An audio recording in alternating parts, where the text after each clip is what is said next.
Richard eyed their entwined hands with anger and a bit of disappointment in his eyes. Rhea started to feel uncomfortable under his gaze. "I didn't know a short walk took a whole day," he said, and his voice annoyed Rhea. She hated it when he acted like her father, or even her husband. He was neither. "And I didn't know I had to answer you," she said, walking into the house, still holding Jason's hand. "So this is it, Rhea. He comes and apologizes and you forget that you have a son," he accused, and she felt so vexed. He wasn't in her mind, and he had no right to judge her. "We have talked about this, Richard," she said, referring to when they agreed that they couldn't have anything together. She thought he was okay with it, but he was clearly not. "I can't do this, Rhea. I can't watch you hurt yourself over and over again, just because of this one man," he said, pointing to Jason. Surprisingly, Jason didn't argue or become unnecessarily angry. Instead, he was calm and collected. "I love him," she said.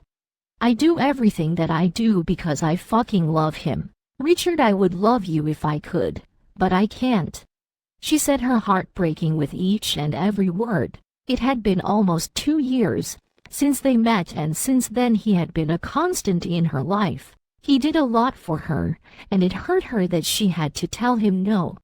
"I can't do this," Richard said, shaking his head and walking out of the house, banging the door loudly behind him. "I am sorry," Jason said as Richard left the room, and Rhea just took a deep breath. The entire day was a lot stressful. "It's not you. I just feel bad for hurting him. I can't just bring myself to love him. Isn't that terrible of me?" Rhea asked Jason. She could hear her voice shaking. "I understand. I get that," he said, moving forward to bring her into a much-needed hug. She immediately melted in his embrace, and she felt like she was home. Jason had taken her word for starting all over, and the next day, he had come with flowers and a smile on his face to ask her out on a date. Richard was still angry about the whole Jason affair, but has accepted that she loved him. They agreed that he would go back to New York the next year. To think he had been running from New York and his problems. He claimed that he had to face them and settle them.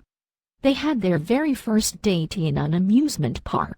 Rhea had laughed at the idea, as it seemed like something from a cheesy high school movie.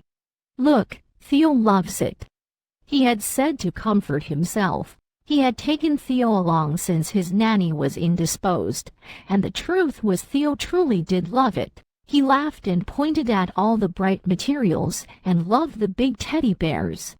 She would admit that she had fun. They had played in the snow like children and had eaten cookies later. He had kissed her long and hard on the lips goodbye as they got to the front of their house, not stopping until Theo started squirming in her arms. "I know you love me," he whispered against her lips, and she just smiled. They went on dates every other day, and she learned a brand new thing about her husband. Sometimes they would take Theo with them, and she would fill him in on all that had happened when he wasn't there. Theo became more free with him, and sometimes he would even wiggle out of her arms when Jason was there. She was trying to make Theo call Jason daddy, but it seemed like she wasn't making much progress in that area. He would come pick her up from school, and she would tell everyone that he was her husband. She didn't let herself think of what would happen when he was ready to leave for New York. He loved her and she loved him, and it was going to be fine. The day that Jason told her about his state of depression for the first 2 months after she left for Chicago, she felt sad and broken. She was actually shocked. As he told that he had lost his zeal to live, she could see it in his expression, and she could hear it in his voice. She finally found the reason why he changed. She felt so broken, so bad, so guilty that she had caused a grown man to break down, that she had brought tears to his eyes. To know that he had felt so much pain because of her, she fell deeper in love with him. After then she viewed him differently. She knew so much about him that she could not classify him as a playboy. She could never just assume that he was rude and arrogant. Before Chicago, their relationship was mainly based on sex, and it was only after Thea's birth that they began to know each other on a deeper level. But with every day that she spent with him, she began to get closer and closer to him. Not too long after Rhea said she was in love with Jason, Richard packed up his things and left the house. He said he was moving back to New York. Rhea felt guilty again, as it seemed like it was because of her that he left. He had come to Chicago for his own reasons, but he had left because of her. For days she had been down and unable to be her real self, but Jason had pulled her out of it since he came to live with them. "I want you to come back to New York with me. I want you to marry me, and I want us to have our own family. I want us to start over. You can choose the house, anything," Jason said as they sat in the house a few days after Richard left. He had just uttered the words that she had been scared of. She stared at him dumbfounded, unable to form words. It annoyed her that he didn't even consider her education and her program in Chicago. She wanted to go back to New York, since she missed her family and her friends, but she didn't need him dictating where she needed to go. "What about my schooling?" she asked, visibly annoyed, sitting up from the position where her head lay on his lap. "There is always online schooling." He shrugged and she continued to glare at him. "Why can't you come here? Why must I be the one to move my life for you?" she asked in anger, showing in her tone. "I have a lot at stake in New York. I just got a stable job, and I took a month's break for you. It's not fair of you to ask me to leave my life, and you know it, and besides, this is the easiest way. You can continue your schooling online. I am just being practical." His words made sense, but the fact that he said them annoyed her. She wanted to be the one to make the suggestion. If she was the one that said it, then it would have been all right. At his words, she stood up and she walked out of the living room and locked herself in her room. "Stop acting so childish," she heard Jason say, and she groaned. They weren't together yet, but they were already fighting. Jason stared at Rhea as she walked out of the room. He had no idea why she was behaving the way she was. He had been so ecstatic when Rhea told him that she loved him. He felt like he was on top of the world. For so long he had doubted that she actually felt something for him, but her words had made him high with happiness. Then she had said she wanted to do it one day at a time. He had immediately agreed since he loved her so much. He asked her out on dates, took her and Theo out to places, and they had fun. He felt like he was in high school again. He wanted to marry her again, and he felt she would have no problem with it. She loved him and he loved her, and so all was fine. It was settled. But he had proposed and she was angry. He felt she came to the school because she wanted something to do, like she needed a goal in life, just like the way he took his job. But it seemed like she was more attached to it than it seemed. She was angry and he had no idea how to placate her. He stared at the movie that was playing and the bowl of popcorn that was in front of him. They had just started and they were already arguing. He was pretty sure that it could not be normal. Not knowing what to do, he picked up his phone to call his friend Nate for advice. He was already married and for almost 3 years. He was sure that his friend would know what to say.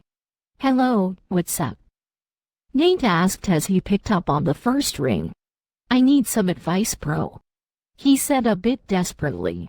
Nate chuckled from the other end of the phone before he asked, "You messed up so soon?" "It seems so. She is angry because I asked to come back to New York with me," he groaned. "She says she doesn't want to leave her school here," he said. "Of course she doesn't. Why don't you want to stay in Chicago?" he asked. "You know I can't stay there. There is my job and my entire family is in New York," he exclaimed. "If you can't leave your job for her, how do you expect her to leave her school for you?" Nate asked. It was clear it was a rhetorical question. It doesn't matter whose sacrifice is large or whose sacrifice is little. Love itself is sacrifice, Nate said, and Jason breathed in. I can never ask Aurora to give up her dreams because of me. Not that she would ever agree. Nate continued, chuckling a bit.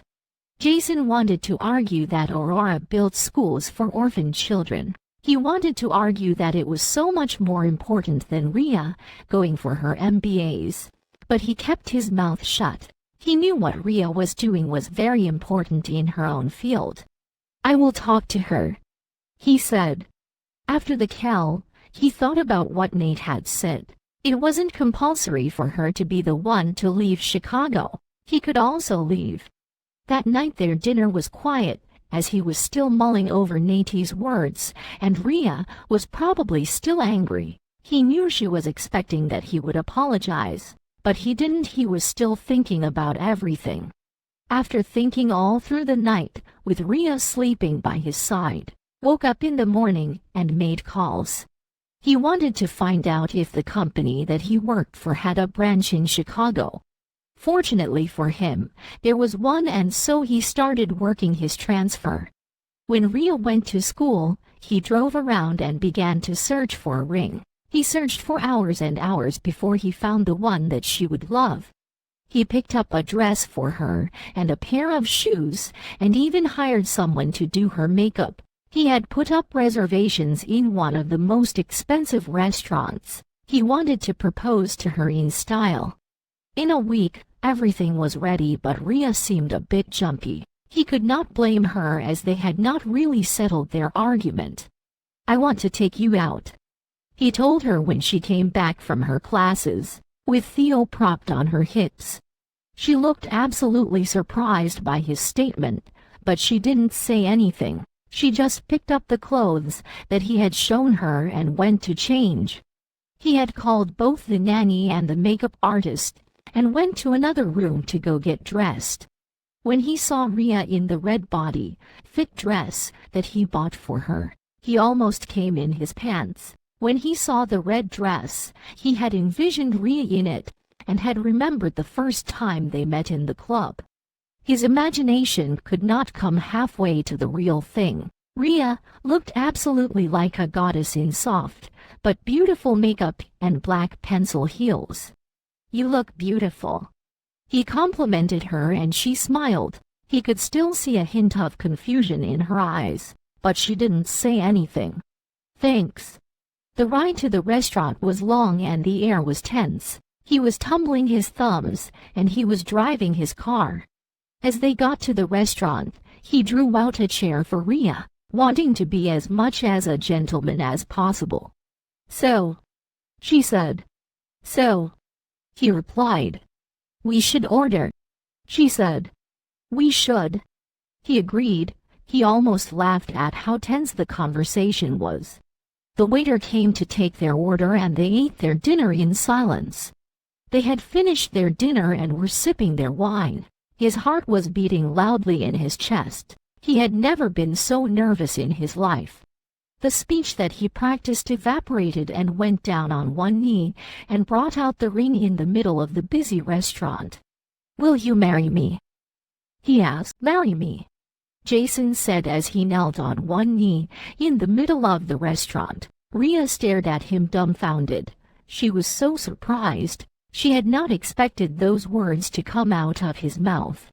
After their argument, Jason had become withdrawn and did not talk to her. She had expected him to apologize, but no such words came out of his mouth. As the days passed, she began to panic and overthink. What if he doesn't love me anymore? What if there was someone else? Have I overreacted? Those were the questions that ran through her mind throughout the entire week. She was shocked when he suddenly said he wanted to take her out. She was still dazed when she wore the red figure-hugging dress. She still did not believe it when the talkative girl did her makeup. She could barely even feel the touch of the brush on her face. As she sat, her mind began to go through many possibilities. She began to remember stories of when guys would take a girl out, put their hopes high just to break up with her. When her makeup was finally done, she prayed in her heart that was not so. Even when they got to the classy restaurant, he had pulled out a chair for her like a gentleman, making her feel very special. The dinner was awkward since he seemed so nervous and she was expecting him to blurt out that he did not love her. The thought of that scared her enough not to say anything. "Rhea." Jason prodded again, reminding her that he was still on his knees. She looked around and saw that they had attracted the attention of other patrons of the restaurant. The entire scene reminded her of when Richard first proposed to her. The difference was that, the first time she was unsure, but she did not want to embarrass Richard. But in Jason's case, she began as sure as hell. She knew very well that she wanted to marry him. She was not even sure that she could do without marrying him, but the words refused to paw her throat.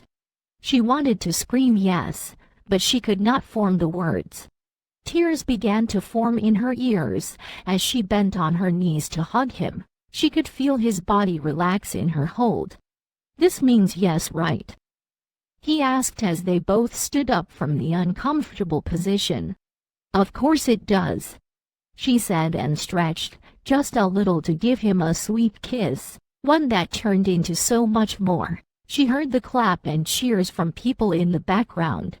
"I love you," he said as he removed her old wedding ring, the one she refused to remove, and then put the brand new diamond ring he bought.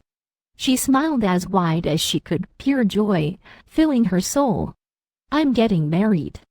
I have placed a transfer to the branch in Chicago, and we can live here for as long as you want. Anywhere that you want to live, I will stay there, anything for you," Jason proclaimed. Rhea could not believe her ears. Jason was actually sacrificing his life in Chicago for her. She did a mental dance in her head. "You really do not have to do this, like you said. I can always continue my studies online. And besides, our entire family is back in New York. My family is with you, Rhea. I love you and I will follow you till the ends of the world, if you so wish it," he said, and she chuckled. All the tension from earlier was gone and they were laughing with each other. "Would you really?" she asked out of curiosity. She wanted to know if it was actually true. "Hug," he said, pretending to think. "I will follow you to anywhere except Mars. I don't like that planet at all," he said with a serious expression on his face, and she burst out in laughter. She felt so free. "So what next?" she asked after the dinner. "We married," Jason said, shrugging. "Rhea Evelyn Robinson, there is no way you are going to get married to that son of a bitch for the second time," her father shouted from over the phone, and Rhea rolled her eyes at his overdramatic statement. "I will, Dad. I am just calling to let you know that we are getting married. You are invited if you want to come, and if you are willing, you can walk me down the aisle. But other than that, you have no other hand in my wedding," she said. "Come on, Rhea. The first time you got married, I was the one that planned it, and I have said I am so sorry. It was a mistake that I made and I did not have the right to choose for you," he said. Rhea took the apology readily, as it was the first time he was truly apologizing for the marriage. "But please, Rhea, this one time listen to your father. This boy is not good for you. He hurt you the first time, and he can hurt you again, and I do not want my baby girl to get broken. Daddy, please, there is no one that I would love that would not hurt me. Problems would come, but I love him, Dad, and I want to marry him. I want you to be there, Dad. I want you to walk me down the aisle," she pleaded. It was finally her chance to have her dream wedding, and it involved her father walking her down the aisle. When she told her family members about her and Jason's plans to get married, her brothers and father had been strongly against it. Only her mother liked the plan, though she was still annoyed they got divorced in the first place. She had been trying to win her father to her side for 3 weeks, and it was the only time he was being reasonable. "Are you sure this is what you want?" he asked. "Yes, Daddy. You are right. I can't choose for you, and I can't protect you from getting hurt forever. You have my blessings to get married," he said, albeit begrudgingly, and if Rhea could hug him through the phone she would have. "Thank you so much, Daddy," she gushed happily. Immediately her father ended the call. She ran into her and Jason's room, jumping on top of his sitting form on the bed. "Oh my God, Jason, you will not believe what happened," she said, still smiling. Jason seemed shocked by her actions, but smiled when he saw her smile. "What happened?" he asked. "My dad finally gave his blessings, and so he will be here in March for the wedding," she said, and Jason smiled. "Wow, that is really great news," he said, laying her down on the bed and straddling her. "You know what, I think we should celebrate." He was already dropping small kisses on her jaw, leading down to her neck, pushing the small flimsy hand of her top away. "I think we should," she agreed breathlessly, moaning loudly as his wet mouth made contact with her clothed nipple, moving down to wet other places. After he was done with his sweet torture, she was sure she could never enjoy any other type of celebration. Rhea smiled as she held on to her father's arm, walking slowly with a beat down the decorated aisle. The chapel was full of loved ones and family, all wearing their best. The church decorated with her favorite flowers. The smell of roses filled the air. She was wearing her dream wedding dress, which had so many hooks that she could not wait to take off later. Her face was made up and her hair decorated in flowers, and she knew that she looked like an angel. She smiled as she sighted her two best friends, RM and Rory, her maidens of honor. She remembered going for RM's wedding a month before, and she finally met her best friend's husband, and she finally saw how in love they were. At first, when she saw RM's engorged stomach, she had been angry. She had assumed RM's story was like hers, that her friend was getting married just because of the baby. But RM had explained that though the baby was unexpected, they already loved each other. That the baby only made the process faster, but it was not the reason why they got married. It was so weird to see RM, the one who hated anything girlish, or even mother-like in the first place, in love and pregnant. She looked to the right and sighted Theo, with the woman that she was once found to be an evil aunt and stepmother, the woman that she presently called her mother, looking beautiful and lovely in her peach dress. She was holding Theo, who looked so cute in his suit. Will was also standing close to him. They were both the ring bearers. She could sight Alex with Cecilia, and remembered that Jason had told her about their relationship. She smiled at how cute they looked. She looked at everyone but the man she was going to marry. She had no idea why, but she suddenly felt nervous. She loved him. She wanted to marry him, but she could not help but have cold feet. She finally gathered courage and looked at Jason. He was standing with Nate by his side, looking oh so delectable in his navy blue suit and red tie. As she stared at his light brown eyes, she could bring herself to tear her eyes away. She could see him tapping his left feet on the ground, a telltale of his nervousness. It felt good to know that it was not just her that was nervous, that he actually felt nervous too. She gave him a knowing smile as she finally got to where he was. "I love you," he mouthed. "And I you," she replied. "Dearly beloved, we are gathered here to observe the holy ceremony of the matrimony of Jason White and Rhea Evelyn Robinson." The priest started, and Rhea's heart started beating loudly against her ribcage. Does anyone here in this congregation know of any reason why these two may not be joined together in holy matrimony? The priest asked. The moments of silence that followed were the longest moments of her life. If there is none, let us go on with the ceremony. As the priest said those words, Rhea let out a breath that she was not even aware that she was holding. Do you, Rhea Evelyn Robinson, take Jason White as your lawfully wedded husband, to love and to cherish, in sickness and in health, till death do you part? I do, she said softly, and Jason visibly relaxed. She could tell that her answer really feared him. Do you, Jason White, take Rhea Evelyn Robinson as your lawfully wedded wife, to love and to cherish, in sickness and in health, till death do you part? I do. An applause was heard at Jason's response, and hoots rang from the congregation. I now pronounce you husband and wife. You may kiss the bride, the priest said, and Jason didn't waste any time, devouring her mouth unabashedly in front of their entire circle. She truly felt like a bride. The reception was as exciting as the wedding. She greeted more people than she could remember, drank more glasses of wine that she could count. She felt so free with no responsibilities. It did not help that Jason kept touching her suggestively, making it clear that he did not have any interest in the reception party. Halfway through, he carried her bridal style, and no simpler words. He decreed to the entire room that he was going to fuck his wife.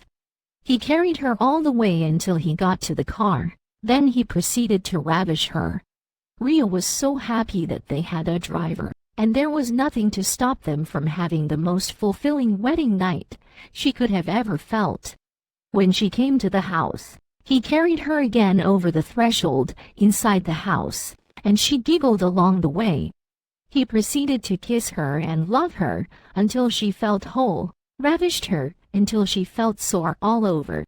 As Rhea drifted into sleep, she was truly happy. She knew very well that there would be problems and stress would come on the way. She knew that there would be arguments, there would be quarrels. She knew that there would be pain, that there would be tears. She knew that there would be pain, but she knew that they would overcome, and she was happy. Rhea woke up to the feeling of hot, wet kisses being placed on her neck, her jaw, her bare breast. She angled her head to give him more access. She was still sore many places as her body was still trying to adjust to so much sex, but she absolutely loved it. Hug! She moaned in appreciation as he lashed his mouth to her neck, grazing it lightly with his teeth. God, Jason, more! She moaned again wantonly, stretching her body, and Jason immediately removed his mouth from the spot. She opened her half-closed eyes and glared at him, and he gave her a cheeky smile, one that made her even more angry. Patience is a virtue, dear, he said as he rubbed his bare body against her, positioning his shaft against her core, grinding her slowly. She pushed towards him, badly, more and more contact. Jason, please. She whined again. She was squirming and turning, all in a bid to get more contact with Jason. Please what? He pressured, a teasing glint in his eyes. She loved the look in his eyes. Please, just fuck me, she said. All manner of good sense had long left her head and mind. She just wanted him badly. She could almost cry from the need. It was killing her. With pleasure, he said, and entered swiftly inside her with one hard thrust. She let out another throaty moan. She felt so full. It was glorious. She could feel herself stretch to accommodate his size. Before she could say any other thing, he covered her mouth with his and pushed his tongue into her mouth, mimicking the movements that his shaft made as it entered her sex. She held tightly onto his taut body, her nails scratching his back. As his thrust increased, she could feel her ecstasy getting closer and closer. He had extracted his mouth from hers and was suckling on her neck as she came with a very loud scream. Jason had not come yet and kept on going in thrust, kneading her breasts and thrusting harder into her, leading her to yet another orgasm as he came with hot spurts into her, filling her. He was still panting heavily when he came of her. When he looked at her, he said, "I didn't know a missionary could be so exciting." And she laughed. "We have not had sex in the shower since we got married for real," she said after they had their rest. She did not know why, but she suddenly became sex-crazed, and he looked at her like she was crazy. "Are you not up to it, Jason, or should I find myself a boy toy?" She teased, and the jealous look that she knew and sometimes loved came on Jason's face. She squealed, and he stood up and threw her over his shoulder and started marching her to the bathroom. "Ouch!" she exclaimed as he slapped her as soundly before putting her down. They then proceeded to have the most fulfilling morning sex. Before the wedding, her and Jason had bought a new house, one that was bigger and more suited to a family. It had 3 rooms, and Jason had told her he was ready to have a family. He might have been an international model, but he was not really popular in America, and so his name was gradually fading away. The paparazzi began to lose interest in them, and no one really knew their names. Not anymore. Jason had put his mind to working, and so he did not take a break for the honeymoon, since he just started his job. They both planned that they would go on a honeymoon after their 1-year anniversary. They had planned all that before the wedding, and so they had the weekend to themselves, since their parents were still around and Theo was staying with them for the meantime. Jason and Rhea had the most fulfilling night and morning. After the shower scene, they slept again and woke up. That time it was not sex that woke them up. Instead, it was their hungry stomachs. Rhea had shrugged on one of Jason's shirts with no underwear, and Jason had just put on a pair of boxers. They both moved to the kitchen, and Rhea just made egg and toast for the both of them. She was pretty proud of her newfound catering skills and was more than happy to showcase it. "I think you actually got better," he noted, and she smiled, remembering that when she just got married she could not even fry an egg. "Really?" she asked. "Yes. We have gone far, haven't we?" Rhea asked, thinking about the long journey they had passed through to get to the point that they were, from their meeting at the club, down to them getting married for the 2nd time. "That is true. Can you imagine that it is almost 3 years since we first met?" he said, and Rhea could even remember seeing him for the first time, looking effortlessly handsome, ever the playboy. She remembered apologizing rapidly to a blonde that she could not even name. Back then she would have never imagined that she would one day marry that man, that she would have a child for him. "Yet, I would never have imagined that we would have had a child together," he said. "I had my life planned out, you know," she said, spooting a bit of the eggs into her mouth. "You just came around and ruined it," she said, and Jason slightly frowned. "But you know what? I would not have it any other way. I am grateful for all the mishaps that came along the way, all the bad luck and even all the pain." "You know why?" she asked. "Why?" "Because I love you," she said from her heart. "And I you." The end, but just the beginning. Jason and Rhea had been married for 1 month, and it had been, well, it certainly had not been what they expected. Jason working full-time and Rhea going to school meant that they did not have much time for each other. They barely had time for their son.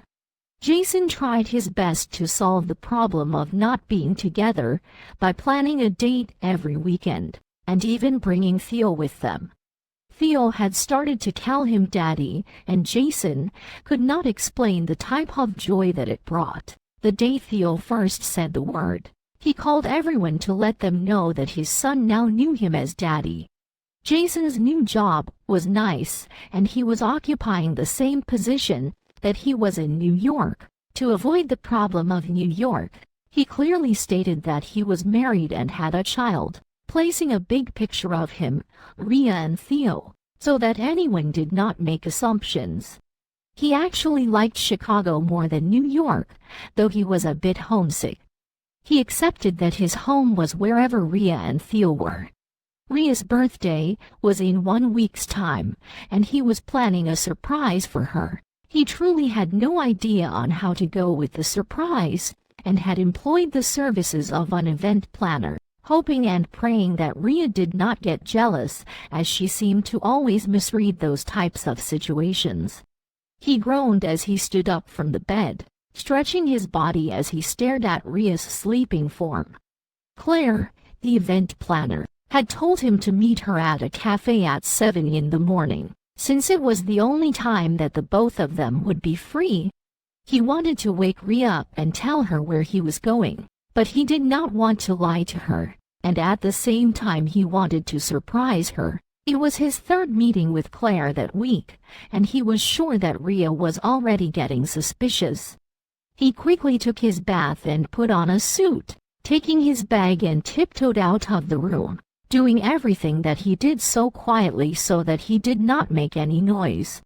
Rhea opened her eyes as Jason walked out of the room. Something was wrong and she knew it. Her and Jason had been married for a month, and their 1-month anniversary was a week ago. Since then he had been acting strangely and secretively. He would leave the house very early in the morning and not tell her where he was going. He would not give her a good morning kiss, and even last Saturday, he did not take her and Theo out for their family night.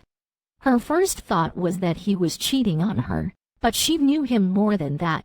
She knew that he loved her. She knew what he would do for her, and so she removed the thought of it being about a woman from her mind. She thought of another possibility, that he might have a male stalker, like Nate had, and he did not want to tell her about it, and he was meeting a private investigator in the mornings when he went out, but that did not even sound right with her. She thought of yet another scenario, one that he had a female stalker, ex, that was threatening him to stay with her, even though she knew he was married. That one sounded plausible, and as she thought of that, a picture of Brittany the blonde came to her mind. She had talked to Rory and RM about it, and they had both told her to calm down, that he was not cheating on her, and that he would tell her what their problem was, if there was a problem in the first place, in due time. Rory even suggested that he wanted to surprise her, and she shrugged it off. The only special thing that happened was their 1-month anniversary, and he did not even remember. There was no way it would be a surprise. She was tired of thinking up scenarios, and out of the blue, she decided to follow him. She pulled off the blanket from her already clothed body, since she had woken up and dressed up at night. She pushed her legs into a pair of slippers, picked up the set of keys to her Porsche, and started walking rapidly down the stairs, hoping that she will still meet Jason on the way. "Good morning, ma'am." Theo's nanny greeted Rhea, did not even answer her as she was rushing, but simply walked past her and entered into her key, putting on the ignition and zooming off. Fortunately for her, she saw the back of Jason's car, and immediately she tailed him, driving behind another car the way she saw it in the movies. He was not trying to avoid her, and it was clear that he did not know that she was following him. He drove and parked in front of an unsuspicious-looking cafe. Maybe he has a coffee meeting with someone. He came down from the car and went to a particular table. She could view him through the lens she had bought online, when she was planning on tailing her husband. He sat on the chair, just looking out the window and sipping his coffee slowly. He was there for almost 20 minutes. Rhea was getting tired, and she wanted to leave when she saw a woman who reminded her of Isabella entering the restaurant. Her eyes sharpened at the sight of the woman's peach gown and coat, together with the designer bags and shoes. She loved the woman's dressing and was about to take a picture when she realized whose table she was going to. She froze for a moment as her husband stood up, and the woman gave him a peck on both cheeks before sitting down. Rhea could not look any more. She dragged her eyes away and swallowed her tears. She closed her eyes and counted 1 to 10, willing herself not to jump into conclusions, willing herself to calm down. As she drove home, it was like she was working on autopilot. She had no idea how she drove home safely. But as she parked her car in the garage, she broke down. The tears she had held fell down like a river. She was cursing herself for being a crybaby, for overreacting, for not even asking questions, but she felt so betrayed, so used. That day she did not go to class, and she took her time to think and rethink about what happened, and whether or not she had the right to jump into conclusions. She did not need anyone to advise her, as she alone could advise herself. She spent the rest of the day with Theo, trying to keep herself from acting irrational. When Jason came home, it took all of her willpower not to ask him where he had been. She knew if she opened her mouth to ask, then the waterworks would drop. Jason had looked at her weirdly, but he had the good sense to keep his mouth shut and did not ask any questions. The next day Jason woke up early in the morning, as usual, and took his bath and tiptoed out of the room. Like the day before, she followed him, but that time she knew where he was going. He went to the same restaurant and ordered the same cup of coffee. He waited for the same period of time, and then the lady came. She was dressed as stylishly as she was the day before, but instead of peach, she was wearing baby blue, and it looked equally as marvelous on her. She went up to Jason and she kissed his 2 cheeks, and Rhea kept her eyes open, preparing herself for the worst, but nothing else happened. Jason did not wrap his hands around her waist, and he did not even kiss her back. He sat on the chair and she sat opposite him. She opened a bag and laid some papers on the table that she could see. She started explaining some things, and after a while it became clear that it was a business meeting. Rhea was relieved that he was not cheating on her, but her interest was also piqued. She wanted to know what type of business meeting was not done in the office. She wrapped her hair in a scarf and wore a pair of sunglasses and came out of the car. She went through the back of the restaurant and paid one of the workers to let her in. She then sat at the table close to Jason, though he was backing her, and so he would not see her. She moved closer to them so that she could hear their conversation. I think Rhea likes red, but I can't be too sure. Maybe she likes wearing it," Jason said, and Rhea was confused. Why on earth would they be talking about her in their business meeting? And Jason did not even know her favorite color. "Oh, so your wife has a lot of red dresses. That's nice. Maybe she would like something different for her birthday this year." The woman, who seemed to be an event planner, asked, and like a ton of bricks, it hit her how stupid she had been. She had even forgotten that her birthday was coming soon. She knew the date, but she would have not guessed that it was the reason why Jason was acting weirdly. She immediately stood up and walked out of the restaurant through the back door, thinking of how she would have to act like she was surprised on her birthday, and how she would not ruin the surprise in the first place. To think that she thought he was cheating on her, and she even cried. Maybe even RM and Rory knew, but she could never be sure. Going about carrying a secret was not easy, not at all. She could not tell anyone since she did not know who was planning the party with Jason. She turned a blind eye to Jason coming late and leaving early in the morning, to him making weird calls. She was so happy that he was something like that for her, but she was so angry with herself for being overly curious. She was itching to know more about the plans, but she still wanted it to be a surprise for her. She already knew that Jason was planning a party for her. She did not need to know what and what would go on in the party, the clothes she would wear and all. She managed to keep her mouth shut until her birthday. Jason had woken her up with a kiss and had sung happy birthday to her. She was confused. Surprises usually started with one person pretending not to remember, but it seemed that the case was different. He made sweet love to her and gave her breakfast in bed throughout that period. She wondered if that was all for the surprise. He even gave her a gift. He bought her a diamond necklace and matching earrings. She loved them so much, but she kept wondering when the surprise would begin, where everyone would shout happy birthday. "Baby, I have to go to work now. but we have a date later in the night," he promised as he kissed her lips.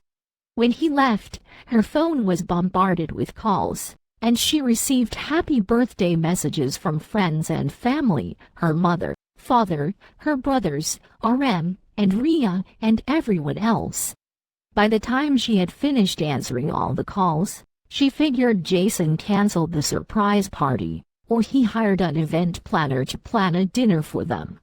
When Jason came back, he came with yet another set of gifts, the type that reminded her of when he proposed. He bought everything she needed to wear, down to underwear. There was a black full-lace lingerie set with a push-up bra that barely covered her nipples and pushed her breasts up her chest. There was a sensual-looking black gown, different from her usual red. The gown was off-shouldered with a sweetheart neckline and long slit starting from her thigh.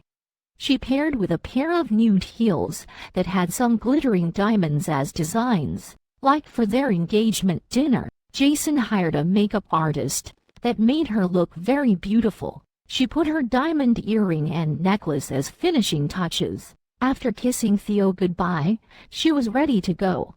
Jason drove them to a simple restaurant in town, and to say she was disappointed was an understatement. She smiled as she picked the tasteless food, feeling so awkward as both her and Jason were severely overdressed.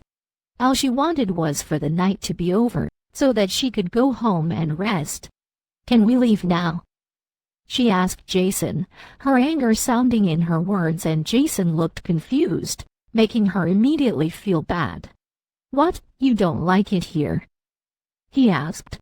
"It's fine, I am just tired," she said, and Jason sighed, before calling a waiter and paying the bills. "We have to go somewhere before we go home," he said as they were in the car. "Where?" She was surprised. All she wanted to do was to lie down on her bed and sleep. "Today is my boss's birthday and I promised that I would be there." The thought of attending someone else's birthday party on her own birthday made her roll her eyes. She was not in the mood party, but she just nodded. Jason drove along the road to a popular event center. The place was full with parked cars as they entered. "Let's go through the back," Jason said and took her hand. Rhea wondered where they were going, but she just went with the flow. Jason took her from the back and through an entrance into the party. She was surprised when saw a huge picture of herself facing her. "Don't ever try to be a spy in your next life. You are terrible at tailing people," Jason whispered into her ear. It took a while for what he said to register, but immediately it did. She screamed. He had known all these while and he pretended like he was not aware. "Let us welcome the celebrant," the MC said, and Jason led her to the stage where she was dumbfounded. The entire hall was decorated in her favorite color, midnight blue. Her entire family was there. She could spot her mother, her father, all her brothers, Eugene, Cease, Rhea, RM, Nate, even Theo was there. There were people from her university, the staff from her former house, the people from her previous office, Rory's mom, everyone. "Surprise!" They all shouted and tears began to rush from her eyes. The joy she was feeling was overwhelming. She could barely breathe. She was truly surprised.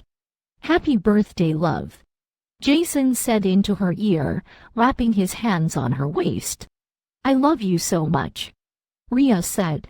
"Push," the doctor shouted, and Rhea groaned, using all of her strength to push the baby out of her now enlarged hole. Yes, Rhea was having another baby, a joy to their entire little family. They actually did a scan and confirmed that the baby they were expecting was a girl. Rhea was ecstatic. She would finally have her baby girl. She knew that she would name her Poppy.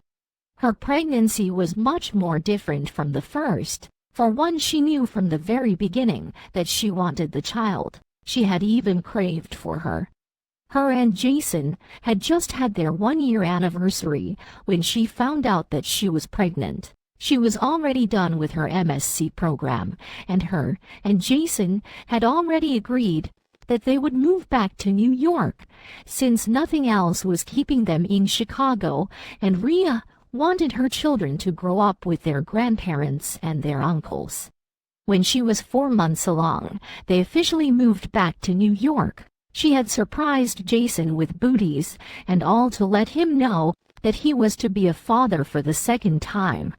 They moved back to New York and into a brand new house. She was pregnant and very irritable, having worse mood swings than she did when she was pregnant with Theo. She hired an interior decorator who got tired of her and her antics. They had to live with her parents for 2 months until their house was finally ready for use. As her pregnancy increased, it became more and more unbearable. She realized that with Theo she had an easy pregnancy with no too much stress. She threw up for the most part of the pregnancy, and instead of gaining weight with the baby, she actually lost weight. The doctor prescribed drugs for her that helped with the nausea and placed her on a nutritional diet. She took her drugs and all, and when she was 7 months gone and extremely huge, Rory planned a baby shower for her. Rory had just birthed a set of twin boys, and she was so happy for her. RM had long had her baby girl, whom she named Eleanor, and Rhea found Poppy's best friend. Poppy's baby shower was done with any doubts, any second thoughts, and any mood swings. She was happy and everything was done for just her daughter. Everyone came, including Brianna all the way from Chicago. The girl had become her true friend, and she missed her when she was in New York. When her and Jason were preparing for the birth, there was not any excess buying, as they were both low-key afraid of a repeat of the first time. The nursery was painted in a neutral color, one that would fit either child. Neutral colors of clothes were bought, and they even came up with 2 names just in case. The birth had not made her unaware, as she was very prepared. She began to feel false contractions on her expected date of delivery, and she had gone to the hospital with Jason. There was no much panic as it was at noon, and Theo was playing with his very own best friend at the Walters. Jason was the only one that was overreacting, and he seemed like the one in labor, not Rhea. She rolled her eyes at Jason's fidgeting hands as she cursed, as yet another contraction racked through her. She was bearing the pain, not wanting to show any sign of weakness, for a reason that she could not even tell. Jason basically pushed her into the labor room and had the doctor administer an epidural on her. The labor process was much shorter than the one she had with Theo, and she had researched and found out that the more your children, the shorter your labor time. Even with the epidural, the process was painfully long, and after 12 hours, she finally birthed her first daughter into the world. There was no mistaking that the child would be as active as Theo as she let out a loud cry. Immediately the snot was cleaned from her nose. She smiled as the nurse brought her clean for her to hold. She settled her daughter in her arms, and she felt love. There was no unusual feeling, no uncertainty involved. It was just pure love. She stared at her daughter's closed eyes. She could tell that her daughter would grow up with many of her father's features. She could already pinpoint the nose and the shape of her lips from when she latched on to her nipple, suckling like there was no tomorrow. "She is so beautiful," Jason said, and Rhea whipped her head up.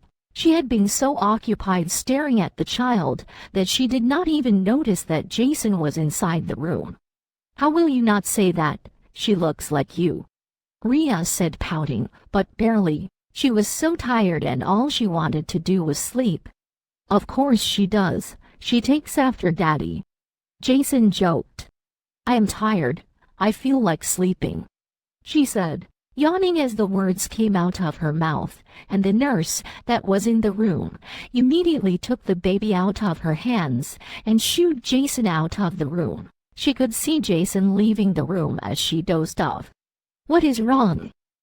he asked the nurse, and she just stared at him. It seemed like she did not know what was going on. Jason was scared out of his wits, and he did not want anything to happen to his wife. As Jason paced the hospital corridors, members of him and Rhea's family started rushing in, all of them asking about Rhea and the baby, but he could not answer any of them. He was lost for words. He was so scared, he could not imagine a life without Rhea. He was not sure he could live without her, at least not anymore. She had become a vital part of his life, and he needed her. He could not lie to himself and anyone else. "Daddy," Theo said, stretching his hands to him, tears staining his pink cheeks as he struggled to move from his grandmother's hold. Jason immediately took the crying boy from her and held him. It seemed like his son could tell his mood and kept on crying. The tears of his son seemed to prompt him, but he could not cry. If he cried and Theo cried, then there would be nobody strong for Rhea. "Family of Rhea White?" the doctor asked as he came out of the room. It had been a while since they had been waiting and Theo was already asleep. On hearing Rhea's name, Jason stood up, holding a sleeping Theo in his arms, and went up to the doctor. "How is my wife doing?" he asked before the doctor could say anything. "You should be very grateful as your wife will be fine. She slipped out of consciousness, but we were able to revive her. She had lost a lot of blood during the birth, and that was what made her weak. She will need some vitamins and a lot of food, so as to restore her strength," the doctor said, and Jason calmed down. He felt so relieved. He had been so scared, and he was the happiest person as he heard that Rhea would be fine. "So can I see her?" he asked, and the doctor shook his head in negation. "She needs her rest, but by tomorrow morning, you will be free to visit her. But for now, you are free to see your daughter," he said and walked away. Jason was happy even though he could not see Rhea, but Poppy was already born. His mother-in-law and Rory were the only ones around, and they were taken by the nurse to go see him and Rhea's child. Poppy was wrapped in a pink blanket, looking so angelic in her cute rosy cheeks and pink lips. Her eyes were closed and he could tell that she would look very much like Cecilia. "Baby," Theo said as he stared at Poppy. Jason was holding him, but his face was scrunched up in concentration as he stared at his baby sister. He was probably wondering who it was.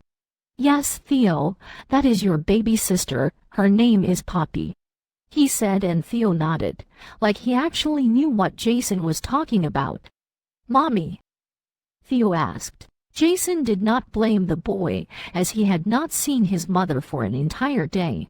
"Mommy is going to be here soon, and you will see your mommy," Jason said. The next morning, they were allowed to see Rhea, and Theo was so happy to see his mommy. He kept on shouting "Mommy" as he ran on the hospital's corridors. Rhea looked so tired and weak, and Jason felt so guilty that he was the cause of all her pain. "I am so sorry," he apologized, and she laughed, even though her laugh sounded weak and tired. He knew that the laugh was just to cover up. She was truly weak. "I am just so happy that you are fine," he said, and he was not lying. He was truly relieved. "Poppy, come back here," Rhea shouted for the umpteenth time. It seemed as though her daughter found pleasure in her frustration. Rhea had wanted to have a girl, so she could dress her up, paint her nails, braid her hair, and take her to ballet school, all those kinds of things. But it seemed like Poppy was the exact opposite of it. From when she could pull out her clothes, she would drag any girl-like thing from her body, crying at any touch of anything lacy. She preferred to run around naked than to wear any clothes, and Theo was very happy about it. Poppy had it in her head that she was a boy, and Theo supported her throughout. Her daughter had just turned 5 and she was still very much a handful. She did not listen to anyone except her father. "Poppy, go put on your clothes and be a good girl for Daddy," Jason said, not even raising his voice or bothering to shout. "I am not a girl, Daddy. I am a boy," she said, scrunching up her nose, but she went to put her clothes on. Nevertheless, she never listens to me. Rhea moaned, and Jason just chuckled as he put his arms around her. He had grown even more handsome over the years, his features getting more heightened with age. Maybe Ivy will be more girly, Jason said, rubbing her enlarged stomach. After 3 miscarriages, she finally carried a baby to 7 months. Rhea was so happy. She never really thought she would lose so much children, that she would mourn many souls, but she knew that everything happened for a reason. Yes, maybe Ivy will be more girly, she agreed, hoping and praying that it will be true. She loved Poppy and Theo to the ends of the earth, but she wished to have at least one girlish girl. Any way it happens, it will always work out in the end, he said, and she agreed. It would always work out.